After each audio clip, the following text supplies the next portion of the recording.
بسم اللہ الرحمن الرحیم۔ السلام علیکم، میں گوہر بٹ آپ کی خدمت میں حاضر ہوں، اور جیسا کہ آپ جانتے ہیں کہ حکومت پاکستان نے براڈ شیٹ کیس میں پیش رفت کی ہے، اور انہوں نے ایک سابق جسٹس ہیں سپریم کورٹ کے شیخ عظمت سعید، ان کو اس کمیٹی کا سربراہ مقرر کر دیا ہے جو کہ اس معاملے کی تحقیقات کرے گی۔ اس حوالے سے میرے پاس ایک خبر بھی ہے براڈ شیٹ کے حوالے سے، وہ میں تھوڑا سا آگے جا کے بتاتا ہوں۔ پہلے میں یہ بتا دوں کہ شیخ عظمت سعید کون ہے اور ان کا بیک گراؤنڈ کیا ہے۔ شیخ عظمت سعید جو ہیں وہ نیب کے اسپیشل پراسیکیوٹر تھے۔ بے نظیر بھٹو اور آصف زرداری کے خلاف جو ایف جے ایس کوٹیکنا کیس چل رہا تھا، اس میں یہ نیب کی طرف سے اس وقت احتساب کمیشن ہوتا تھا، اس کی طرف سے پیش ہوتے تھے، اور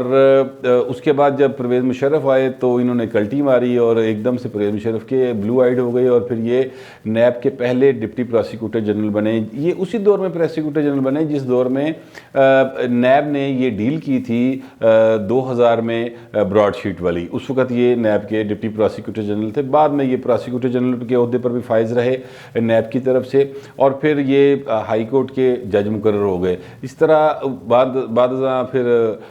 chief justice Lahore high court رہے، اور پھر جسٹس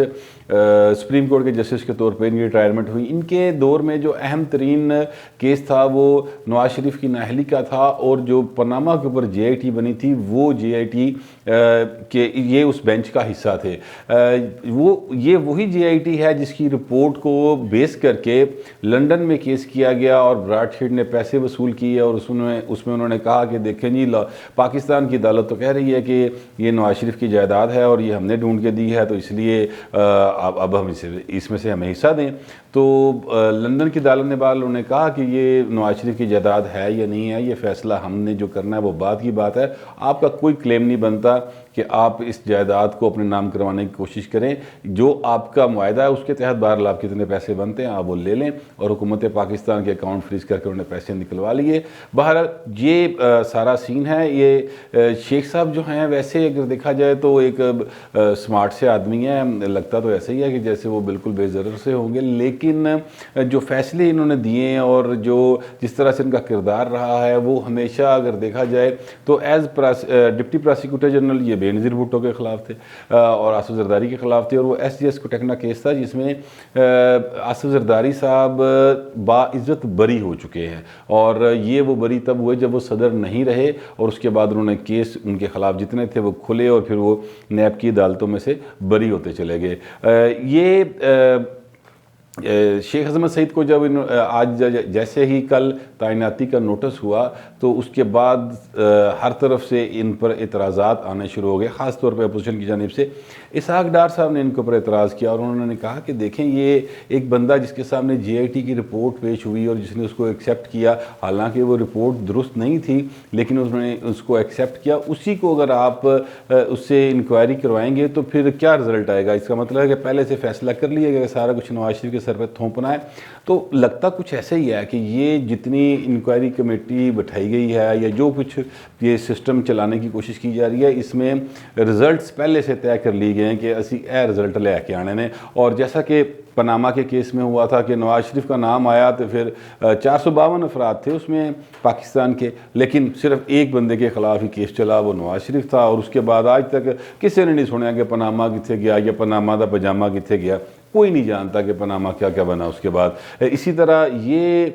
اس کیس میں بھی جو محسوس ہو رہا ہے وہ ایسے ہی ہو رہا ہے کہ آج آگے سارا Broad sheet general Nawaz Sharif دے گلے پا دینا، کیونکہ شیخ رشید احمد جو ہیں وہ بڑے زبردست آدمی ہیں، بڑے انفارمیٹیو آدمی ہیں، اور ان کی خوبی یہ ہے کہ ان کو اگر کوئی وچلی گل پتہ لگ جائے تو انہیں ٹھڈ 'چ کوئی نہیں رہتی، وہ مطلب بات کر دیتے ہیں صحافیوں کے ساتھ۔ تو انہوں نے یہ بات کی تھی کہ یہ جو براڈ شیٹ ہے یہ پاناما 2 ثابت ہوگا، تو لگتا ہے ایسا ہے کہ شیخ صاحب کی بات درست ہونے جا رہی ہے، یہ واقعی پاناما 2 ثابت ہوگا سیاستدانوں کے خلاف۔ ویسے اگر براڈ شیٹ کا اگر اصل دیکھا جائے تو یہ جنرل پرویز مشرف، ان کی ساری ہرارکی اور ان کے ارد گرد جتنے فوجی اس وقت کے اہم عہدوں پر فائز لوگ تھے اور نیب کے سے ریلیٹڈ جتنے لوگ تھے، یہ ان کا ہے کہ انہوں نے جو معاہدہ کیا وہ اتنا غلط تھا، جس کے نتیجے میں براڈ شیٹ پاکستان سے $30 ملین لے جانے میں کامیاب ہو گئی، اور ابھی انہوں نے مزید کلیم کیا ہوا ہے کہ ساڈا سود بھی رہندا ہے۔ تو وہ معاہدہ ختم نہیں ہوا، وہ مطلب دائمی قسم کا معاہدہ کیا ہوا، اور اس سے وہ چل رہا ہے، اور وہ میرا خیال ہے کہ اس کو ختم کرانے کے لیے کوئی ایک نیا سلسلہ چلانا پڑے گا، مکائی کرنا پینا کاوے موسوی دے نال، اس تو بغیر کام مکنا کوئی نہیں۔ بہرحال براڈ شیٹ کے حوالے سے جو اس خبر کا میں نے آپ سے شروع میں تذکرہ کیا تھا، وہ خبر مجھے میرے ذرائع نے دی ہے، اور وہ خبر یہ ہے کہ جس $1 ارب کا تذکرہ بار بار کاوے موسوی نے کیا کہ $1 ارب ایک پاکستانی کے ہیں، تو سب کی انگلیاں یا سب کی باتیں، اور حکومت نے تو صاف کہہ دیا تھا کہ نواز شریف نے، اس طرح کی باتیں شروع ہو گئی تھی تو سیاستدانوں کی طرف جا رہی تھی، لیکن یہ ایک غیر سیاسی شخصیت ہیں، پاکستان کی سابق سفیر رہی ہیں امریکہ میں، اور مستقل مندوب بھی تھیں، یہ پاکستان کی اقوام متحدہ میں ملیحہ لودھی، ان کے بھائی ہیں عامر لودھی، ان کے بارے میں کہا جا رہا ہے کہ یہ $1 ارب ان کا ہے۔ عامر لودھی جو ہیں وہ مطلوب رہے ہیں پاکستان کو، اگسٹا آبدوزوں کا ایک سکینڈل ہوا تھا، اور اس سکینڈل میں پاکستان کے سابق ایڈمرل منصور الحق کو گرفتار کیا گیا تھا، اور انہیں امریکہ سے گرفتار کر کے پاکستان لایا گیا تھا، تو انہوں نے پلی بارگین کی تھی، اور کوئی $7.5 ملین شاید انہوں نے واپس بھی کیے تھے اس وقت۔ اور اسی طرح اگر دیکھا جائے تو اسی کیس میں آصف زرداری صاحب کا بھی کے خلاف بھی ریفرنس تھا نیب کی طرف سے، لیکن آصف زرداری صاحب اس کیس میں باعزت بری ہو گئے تھے۔ اور اسی کیس میں آج کل جو فرانس کے سابق صدر ہیں وہ زیر عتاب ہیں، اور وہ آج کل ان کا ٹرائل ہو رہا ہے، جبکہ اس سے پہلے جب یہ ڈیل ہوئی فرانس کے ساتھ آبدوزوں کی تو اس وقت وہ صدر تھے۔ یہ ایک سین ہے۔ اور جو عامر لودھی صاحب ہیں ان کے بارے میں تو بڑا پاکستان کی جو نیب ہے وہ پیچھے چڑھی رہی ہے، وہ امریکہ میں چھپے ہوئے تھے تو وہ وہاں پہ جا کے ان کو گرفتار کرنے کی کوشش کی، پھر وہ کہا جاتا ہے کہ وہ جو پاکستان کے قونصل خانے میں چلے گئے وہاں پہ چھپ گئے تھے، اور وہاں سے پھر ان کو نکالا گیا۔ تو وہ ایک ان کے بارے میں اس طرح کی بہت ساری باتیں مشہور ہیں، لیکن ابھی تک چونکہ کاوے موسوی نے وہ نام نہیں بتایا کہ وہ شخص کون ہے، یہ ذرائع سے ہی بات آئی ہے میرے تک کہ وہ عامر لودھی ہیں جن کے اکاؤنٹ میں $1 ارب موجود ہیں۔ تو اب دیکھنا یہ ہے کہ وہ $1 ارب کی جب وہ بات کرتے ہیں تو حکومت نواز شریف کی طرف چلی جاتی کہ ان کا سنگاپور میں $1 ارب تھا، وہ یہ اس طرف نہیں آتے کہ جو $1 ارب لنڈن کے کسی اکاؤنٹ میں پڑا ہوا ہے وہ کس شخصیت کا ہے، اور وہ کون ہیں، ان کا نام کیوں نہیں حکومت لے رہی؟ ان کا نام لینا چاہیے۔ پاکستان کے پیسے ہیں، پاکستان کے غریبوں کے ٹیکسوں کے پیسے ہیں جو وہاں باہر پڑے ہوئے ہیں، 80 روپے ترسے پہ ہیں۔ ابھی کل ہی حکومت نے بجلی کی قیمت میں پھر ایک دفعہ $2 تک کا اضافہ کر دیا، اور صارفین کے جیبوں پر بوجھ ڈال دیا، مہنگائی چڑھتی جا رہی ہے۔ ایتھے ایک بندہ $1 ارب رکھ کے بیٹھا ہوا ہے۔ یہ بڑا ایک تضاد ہے ہماری حکومت اور ہمارے جو قوانین ہیں اور ان کا عمل ہے اس کے درمیان۔ میں سمجھتا ہوں جب تک یہ تضاد ختم نہیں ہوگا کہ جو جیسے عمران خان اکثر یہ کہتے ہیں کہ قانون سب کے لیے ایک جیسا ہونا چاہیے، یہ نہ ہو کہ کمزور آدمی اس پہ پھاپ اور امیر آدمی یا جو ایک طاقتور آدمی اس سے بچ جائے، تو ایسی سوسائٹی آگے نہیں بڑھتی۔ یہ بات بالکل درست ہے کہ ایسی سوسائٹی آگے نہیں بڑھتی، اسی وجہ سے تو ہم آگے نہیں بڑھ پا رہے خان صاحب۔ اب تو آپ کے پاس حکومت ہے، 2.5 سال سے حکومت ہے، تو سب کے اوپر ایک سا اطلاق کر دینا۔ کس نے روکا ہے آپ کو؟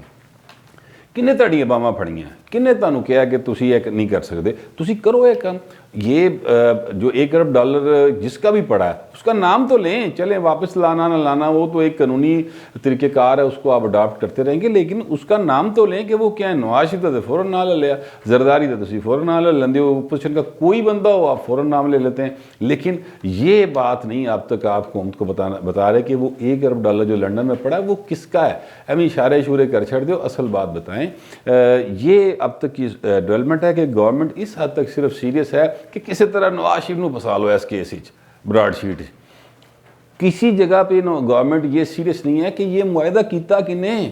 اتنا دانشورانہ، یعنی دانشورانہ کو ذرا انورٹڈ کامرز میں لیں، اتنا ارسطو والا، افلاطون والا دانش کس کے پاس تھی کہ ان کے ساتھ ایک دائمی قسم کا معاہدہ سائن کر لیا گیا؟ تو یہ اگر پراپر تحقیق ہوگی تو یہ خان صاحب کھورا کسی اور پاس سے جائے گا۔ بہرحال اب دیکھتے ہیں کہ آپ میں کتنی ہمت ہے کہ آپ اس کے اصل تک پہنچ سکتے ہیں کہ نہیں پہنچ سکتے، لیکن فی الحال جو شخص آپ نے پوائنٹ کیا ہے اس پر شدید اعتراضات آ گئے ہیں، یعنی کہنا یہ ہے کہ کوڑی وسن تو پہلے ہی اجڑ گئی۔ اب بہرحال آپ کی ہمت ہے، جب تک آپ چلا سکتے ہیں اس کمیٹی کو چلا لیں، لیکن اس کی مورل جو ویلیو ہے وہ فی الحال تو متنازع ہو گئی ہے۔ آگے دیکھتے ہیں کیا نتائج آتے ہیں اور اس کو لوگ کس حد تک ایکسیپٹ کرتے ہیں۔ یہ صورتحال تھی تو میں نے سوچا آپ تک پہنچا دوں۔ اب تک کے لیے اتنا ہی، ملتے ہیں اگلے ویلاگ میں۔